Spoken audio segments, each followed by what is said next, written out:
Последнее событие, связанное с миром The Sims, меня не только расстроило, но и заставило заняться данным видеороликом. Добро пожаловать, вы на канале Illumika Gaming. Sims всегда ассоциировался у меня с достаточно семейной игрой, уютной и доброй, невзирая на всевозможные ЛГБТ-отсылки и особенности. В своей игре я прежде всего старалась создать крепкую семью, в которой взаимоотношения персонажей способствовали бы дальнейшему развитию рода. И как же печально осознавать, что в современном мире не учитывают желания поклонников. Именно это произошло и с новым игровым набором «Свадебные истории». Ну а сейчас поясню. Буквально на днях стало известно, что нового игрового набора «Свадебные истории» не будет в России.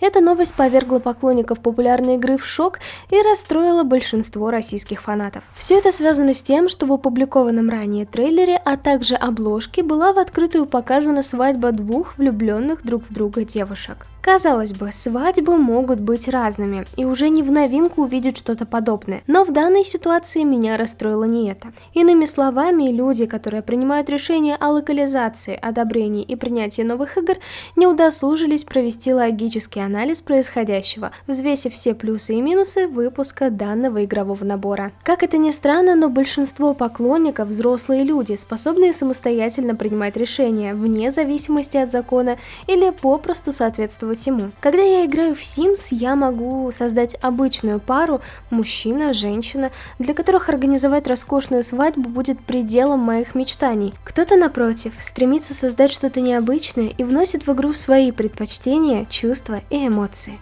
Все мы разные, отличаемся абсолютно во всем, и даже любовь и интерес к другому объекту будут совершенно другими. Новым игровым набором была затронута достаточно деликатная тема ЛГБТ, и в нашем случае была проведена пропаганда данного сообщества, и именно пропаганда на территории РФ запрещена. Забавно, что во многих играх, пропущенных цензурой России, тема ЛГБТ была также показана, однако в столь малых количествах, да и акцент по факту ставился на совершенно другие сюжетные события. В Sims трейлере все показали без каких-либо заморочек. И как мне кажется, именно в этом и есть главная проблема. Если бы обложку игрового набора заменили, а в трейлере показали совершенно другую свадьбу, вероятно, что цензура бы согласилась. Грустно, что в данном случае обратили внимание именно на ЛГБТ и не постарались выявить плюсов для одобрения набора.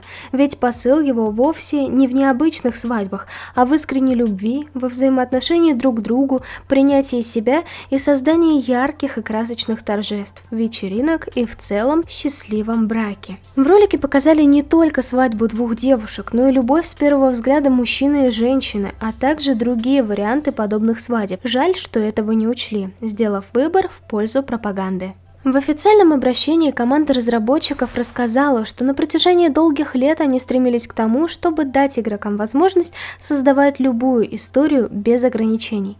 А отказавшись от истории Доминики и Камиллы, главных героев трейлера «Свадебные истории», они были бы вынуждены пойти на компромисс со своими ценностями. И здесь я пришла к выводу о том, что не наше законодательство запретило выход игрового набора, а мнение разработчиков, их желание рассказать историю о двух девушках без внедрения цензуры со стороны РФ. С одной стороны, это правильно, это то, к чему они стремились, с другой, немножко грустно. Разработчики говорят о том, что симмеры со всего мира – это важная часть их вселенной, и что желанием компании является возможность для игроков создавать любую историю без ограничений, но при всем при этом они готовы отказаться от выхода игрового набора в России, тем самым ограничивая российское комьюнити. По крайней мере, я так поняла эти слова. На территории РФ игра Sims 4 имеет рейтинг 18+. Большинство сериалов и игр, в которых затронута тема ЛГБТ, спокойно существуют в нашей стране.